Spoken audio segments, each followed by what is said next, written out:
So Kirby was talking this past week about NIL deals, and that's really been a subject that those of us in the media have discussed quite a bit. And it's not that it's not important; it's extremely important.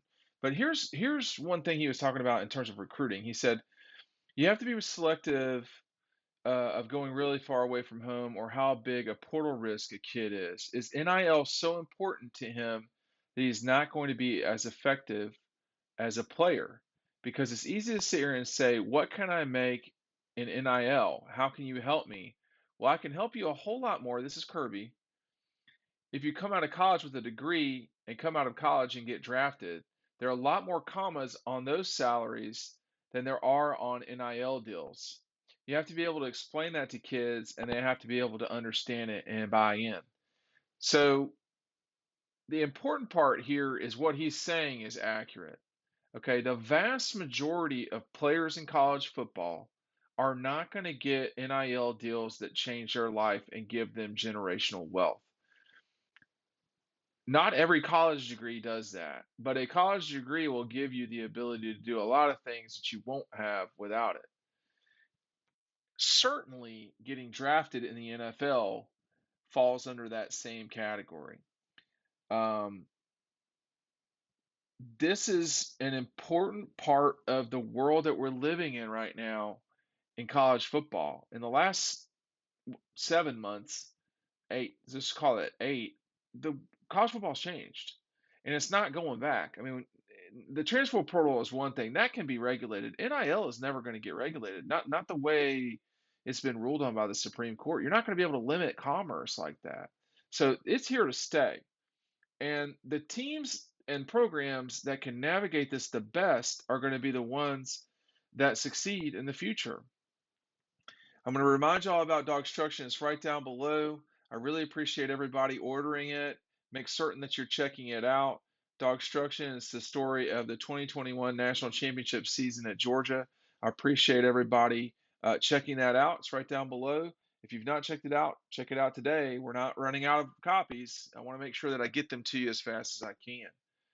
And, you know, speaking of the book, you know, if I wanted to, I could contact Keely Ringo and say, "Hey, man, do you want to do a book signing? Or hey, do you want to sell these? This is something you can sell yourself. It doesn't have to be me. It's just my book." Well, that's all on the table now. It's not under the table. It's on the table. And the the good and the bad of that is he gets to profit in that scenario off of his name, his likeness, his the image, the play that he made. But if he's not on the field, no one's going to care about getting him a deal. Now, in the book, I write about this thing, NIL, and how it took over this summer. You got to think about it though, y'all. There are no certainties, okay, in from one game to the next. And this season coming into the year, three major quarterbacks, JT Daniels, DJ Uiagalelei, and Spencer Rattler all had NIL deals. They all three didn't end up starting by the end of the season. They were either hurt or benched. Well, I misspoke. DJ Uiagalelei started the entire time. It's just that Clemson fans didn't want him to. I'm not sure they thought he would be replaced by, but whatever. Um, Dr. Pepper probably overpaid. I mean, almost certainly overpaid for him. And, this is all going to get settled out. But at the end of the day, if guys aren't making plays on the field, if guys aren't doing what needs to be done to be successful in the realm of actual college football, they're not going to get NIL deals. And if they do, the value of those deals is going to go lower and lower. I mean, again, back to the Keely Ringo example.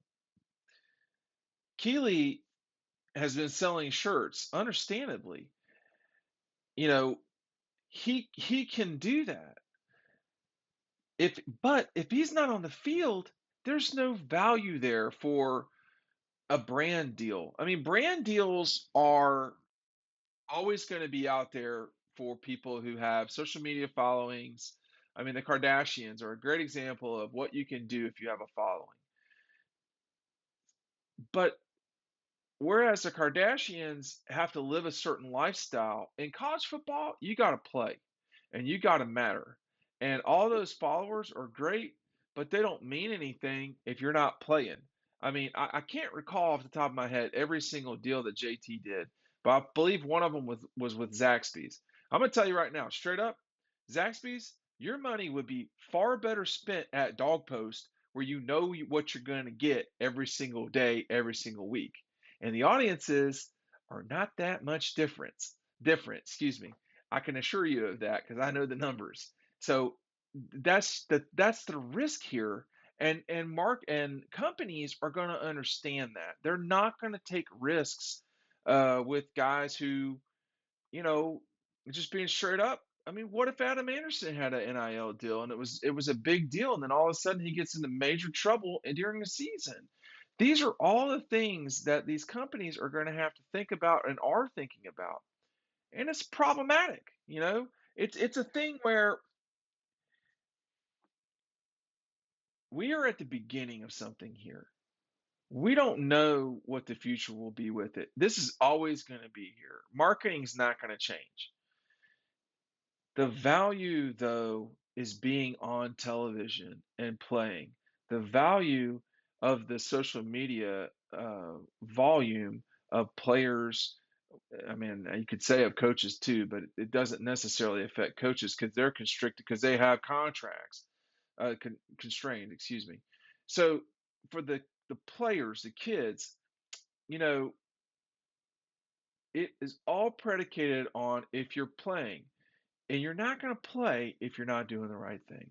You're not going to play if you're not going to class. You're not going to play if you're hurt.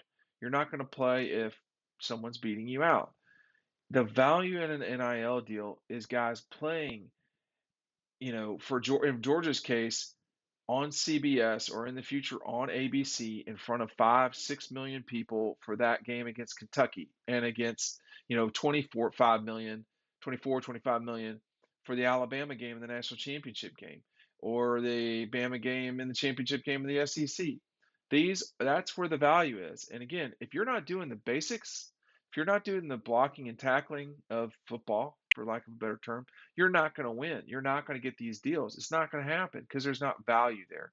So the NIL cannot be the centerpiece. It has to be one piece of a multi-pronged puzzle that you're dealing with.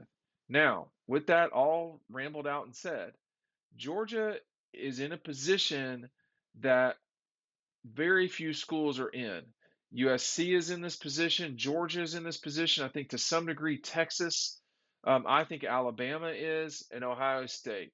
But really, Georgia and USC specifically are their home media market is one of the top 6 or 7 media markets in the country. Texas has a lot of big markets too, Houston. But which market is Houston? That's more Texas A&M, but it has some Atlanta is Georgia. I mean, I know the TV people in Atlanta. The biggest thing in Atlanta, and it's these two. It's the Braves and the Dogs. The Falcons are number 3. Okay, and then there's a cliff, and then there's everybody else, and then underneath the cliff, inside the earth, is Georgia Tech. So the Atlanta market is a big deal for Georgia, no question. But, you know, in Alabama, you don't have the Atlanta market, but you have nationally a huge market because of your brand. Ohio State, huge market because of your brand nationally. And Texas, I would say, is that way. You can't, it's not the same at Oklahoma. It's not the same at, Auburn at all for sure, but it's not the same at Oregon, for instance, or Penn State. They don't have these giant markets that are an hour from their campus. So that stuff is all going to matter. And USC, UCLA, which is not as good as SC, Georgia, I mean, they're in a really good position. The Florida market is so segmented between Jacksonville, Miami, Tampa, Orlando that you don't get the one sharp lens. North Carolina, they have Raleigh and Charlotte. I mean, South Carolina. I mean, Clemson's going to get murdered on this thing. So there's going to be some schools that are going to have to adjust. Auburn, Clemson, Oklahoma, their marketplace value is not as high as USC, Georgia. I don't know about Miami. I mean, Miami is a weird market in terms of all that stuff. But the Canes aren't as big a deal as they used to be. What happens when they are? But again, this can't be the number one thing that you're talking about. And there's a lot of risk involved here.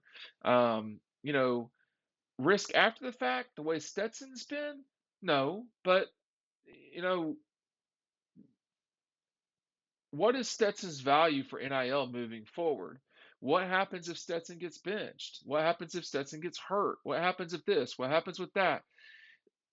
It's got to be that you want to be there to win. And the NIL stuff's got to be not secondary, but whatever the word after secondary is, thirdary. I mean, I don't think it's a word, but it's got to be after that. You're going to school to get a degree and to play football. And for a lot of people, it's not necessarily in that order. But those got to be the two most important things you do. All the other stuff, girls, NIL, whatever else. If you don't handle the first two, you can forget NIL.